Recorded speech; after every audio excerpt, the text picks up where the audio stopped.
Well, it puts a lot of pressure on President Obama, doesn't it, to keep that promise that he made to the American people. But when it comes to Bill Clinton does what's good for the Clintons. And I wonder if this isn't a trial balloon for Hillary Clinton and a possible run in 2016 to position her with being on the popular side of this, which is if you like your plan and if you like your doctor, you should be able to keep it. Wow, multi-level conspiracy theory here. You think he's doing this for the future, for a future campaign? Robert, what do you make of that? Well, it's in the tradition of Amy Holmes and Glenn Beck to find a conspiracy, even when it comes to providing affordable health care for America. Ultimately, what the president said was basically reiterating what President Clinton said, reiterated what President Obama said several days ago in an interview with Chuck Todd of NBC. Clearly, there is a, obviously growing tension amongst Democrats in the House and Senate over this issue, plus over the website not working effectively. And there really has to be a change to the law. Either the president says he can do it administratively, but if he can't, then clearly the law has to be addressed so that the promise is kept. But I think the bigger issue here, John, is the hypocrisy we're seeing from the right wing, with their all of a sudden commitment to make sure everyone's insured. When 14,000 people a day, according to the Kaiser Institute, was losing health care between 2008 and 2009, you didn't hear anything from the right wing about making sure Americans were receiving affordable health care. And when they controlled the House and Senate under the Bush administration, they did nothing about people with pre-existing conditions or making sure people were able to stay on their insurance plans as they got older or perhaps got more ill. So it's important to put this entire debate in the perspective. I'll put that to Amy in 1 second here. But Robert, to be fair, you're talking about hypocrisy, but a lot of people are talking about, including Bill Clinton, about a promise that Barack Obama made as a candidate and then made repeatedly as president, and many members of Congress made when they were in the health care debate, that if you had your insurance and you liked it, you could keep it. And now they're finding out they can't.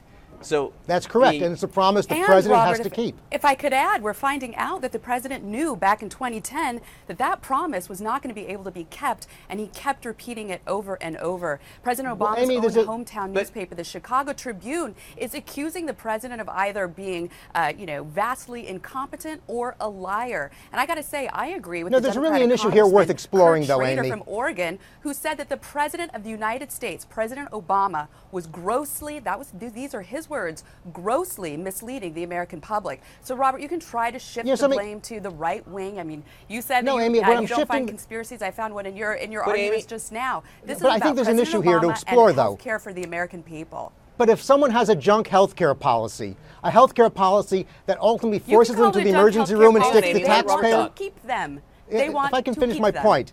Let Robert talk. If someone has a health care policy that doesn't provide health care coverage, it's a junk policy. So when they go to the emergency room, the taxpayers are stuck with the bill for their health care. That has to be addressed. The law does, in fact, require health care coverage that includes, proper and full health care coverage for an American citizen. And I think that's the issue here. I don't think it was the president's intention to mislead. Ultimately, the way the policy is being implemented, that has to be corrected so everyone can keep their health care policy. But the taxpayers also have to be protected and end the health care welfare state that we're hearing the right wing advocate. Let me jump in. Amy, the president says he'd like to perhaps explore some changes to the policy that might let people keep some aspects of their insurance or at least replace it. The Republicans in Congress have passed, 40 plus times, I lost count, efforts to derail, defund, delay, do away with Obamacare. There's no way that Republicans, at least history dictates, seem willing to work to make changes at this point. Is there?